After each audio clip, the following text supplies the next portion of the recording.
Hello everybody, this is toysareruss, and for this new figure unboxing and review we're going to be looking at the Magic Square B54 Tornado figure. So what we're going to do with this video, we're going to have a detailed look at him in both of his modes to help you decide how you want to display him. We're going to do some direct comparisons with him and his Generation 1 self. We're going to have a look at his accessories and how you can use them in both modes. We're going to do some comparisons and some scale with some other figures that are in the same toy line, and indeed some Generation 1 figures and some other figures from the mainline Transformers toy line as well. So as you can see, lots to get through with this video. So as I pop these out of the way, I'd like to remind anybody who's not subscribed to this channel, if you'd like to hit that subscribe button for me now please. And the other thing is to thank Show's eStore, because that's who sent me these, and as you can see they got them to me nice, quickly and safely. So again, highly anticipated Magic Square figures. This is their take on Vortex, and of course their take on what's going to be as Bruticus. Now once again, because this is a Magic Square product, which you can see it says pretty much all over the packaging, this is the third-party company that isn't licensed by Takara, so it can't call him their proper names. So that's the reason why. We'll look at the packaging though, even though you can tell they are completely copying the original Transformers boxes with the Decepticon colours and indeed the sunburst. He's not called Vortex, he's called Tornado. The box is lovely and smooth with a really nice sheen. They've even gone and copied the fact, obviously we've got a tech spec at the back, and there of course is the Magic Square logo. Now that is the front and the back of the box. The packaging is like this. It comes in a huge plastic shell like that. The rotor blades come in there, the figure comes in robot mode, and we've also got these additional parts that will combine to make what I'm going to refer to him as Bruticus, so we can have a look at that in a second as well. We of course get some instructions, which again, same as all the other third-party companies, are really difficult to understand, but I should be able to get a transformation process video uploaded for you as well, just to see what I mean. And of course we've got a collector's card, so lots of things inside the packaging and they all look good. So to keep the length of the video down, I've got them both in their modes ready to go, and I was just going to show you how you can attach and use some of the accessories. So if we start off with the robot mode, this is highly detailed. This is all plastic, so there's no metal in it apart from the screws and the hinges, but the rest of it, there's no die cast parts, shall we say, that I can see anyway. So the head sculpt is lovely. It is very reminiscent of course of how Vortex appeared in the G1 animation. It will spin all the way around, and it will look ever so slightly, even though it's not really supposed to. It's just a teeny movement, so to be fair, scratch that. I'd say it doesn't really look up or down. With regards to articulation in the arms, they will go all the way out, they will go all the way around. As long as you don't catch them on the rotor blades, you can spin them just beneath the shoulder. You've got a bicep flexion. In fact, you've pretty much got a double one, because you can fold this up again for transformation. There is a wrist swivel as well. There's an ab crunch, there's a waist swivel, there's hips to the side, to the front, all the way back. These are really articulate. There's you can see how the legs are starting to pinch out to the side. You've got a knee bend, you've got an ankle tilt and rock as well. So once again, if you're new to these figures, that's why they dub these mini masterpieces, because the amount of articulation in them is the same as a masterpiece figure, but obviously at a smaller scale. We've got the wheels, which are of course for the helicopter mode, but these do spin around, and to be honest, they look like gaps, but they are not. That is just the paint on the windows. That's a couple of little gaps there, but in all honesty, as you can see, it is quite complex, and they do manage to tuck away everything quite neatly for the detail in which the figure they've got. Now I've started putting one accessory on already, so they come with the two small guns, which are like so. Again, these are multi-purpose.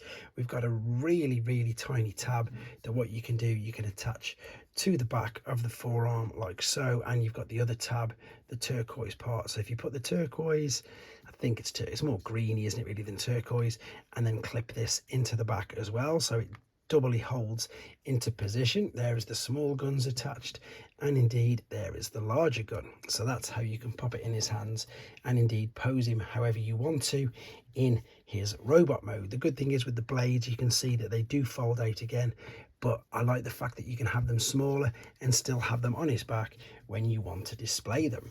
Compared to the G1 original, there's obviously no contest whatsoever, but what I do like is the fact that it is a great homage to it, with the red eyes, with the colour scheme, and again the rotor blades on the back, and indeed I suppose the wheels and everything that you've got there. But this is a brilliant example of what I suppose nearly 40 years worth of engineering and how much they can improve.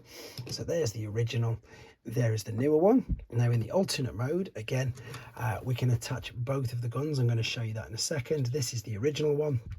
Again, you've got the wheels here, and the landing gear was just part of that. With regards to this, it's brilliant. You fold out the landing gear yourself at the back. I've attached one of these in already, but what I wanted to show you is you've got a choice, to be honest. You can put them high, oh no, you can put them both there, and that one must be in the wrong place then, because you want them to line up. There we go. So there's the two small guns that are attached there. You've got all these, as I say, folded out turbines. They do spin around, absolutely no issue whatsoever. These should be folded down, and again you've got the 4 rotor blades on the back. Now you can as well, exactly the same as the G1 original, attach the gun in the front. So what we've got here is you can pop this out. Once again, there is another really tiny little tab there.